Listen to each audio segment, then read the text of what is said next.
الحمدللہ رب العالمین والصلاة والسلام علی سید المرسلین۔ بھائی نے سوال پوچھا یہ استخارے کی حقیقت کیا ہے؟ یعنی بعض لوگ استخارے کو اتنا اس کے اوپر یقین رکھتے ہیں کہ ہر کام کے اندر استخارہ کرتے ہیں، تو آیا شریعت مطہرہ اس کے بارے میں کیا کہتی ہے؟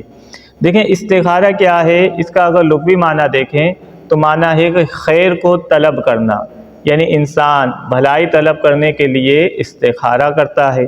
اور رسول کریم صلی اللہ علیہ وسلم نے اس کی تعلیم بھی دی۔ صحابہ اکرام فرماتے ہیں اللہ کے رسول نے ہمیں فرمایا کہ اپنے امور میں استخارہ کیا کرو، اور حضرت انس فرماتے ہیں ہم اپنے تمام امور میں استخارہ کرتے یہاں تک کہ ہمارا دل کسی بات پر مطمئن ہو جاتا۔ یعنی بسا اوقات انسان جو ہے فیصلہ نہیں کر پاتا، تردد کا شکار ہوتا ہے، وہ آگے کے نتائج نہیں جان پاتا کہ اس کے حق میں بہتر ہے یا نہیں، تو ایسے وقت استخارے کا سہارا لیا جاتا ہے۔ اب استخارے کا طریقہ جو فقہا نے فرمایا، جو قرآن و سنت کی روشنی میں ہے، وہی ہمیں اختیار کرنا چاہیے۔ وہ کیا ہے کہ آپ رات کو 2 رکعت نماز نفل پڑھیں، نماز نفل پڑھنے کے بعد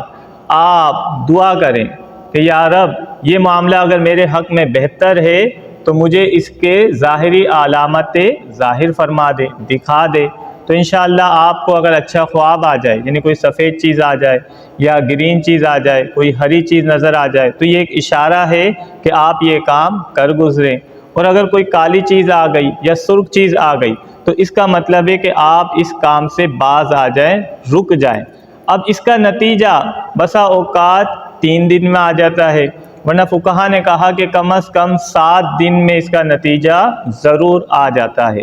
اگر 7 دن میں بھی آپ کا اس کا نتیجہ خواب کی صورت میں نہ آئے تو آپ دیکھیں کہ آپ کا دل کس جانب مائل ہو رہا ہے، یعنی آپ کا دل جس جانب جھک رہا ہے وہ کام آپ کر لیں۔ مثال کے طور پہ آپ کی بیٹی کا رشتہ آیا، اب لڑکے کے بارے میں پہلے ظاہری علامات آپ کو چیک کرنی ہے، یعنی لڑکا کام کیا کرتا ہے، کوئی نشے میں تو نہیں ہے، دیگر معاملات چیک کرنے کے بعد اب استخارے پہ جانا ہے۔ اب استخارہ کرنے کے بعد آپ نے اس کی جو ہے معلومات لے لی ہے، اب استخارہ کر رہے گی آپ کی بیٹی،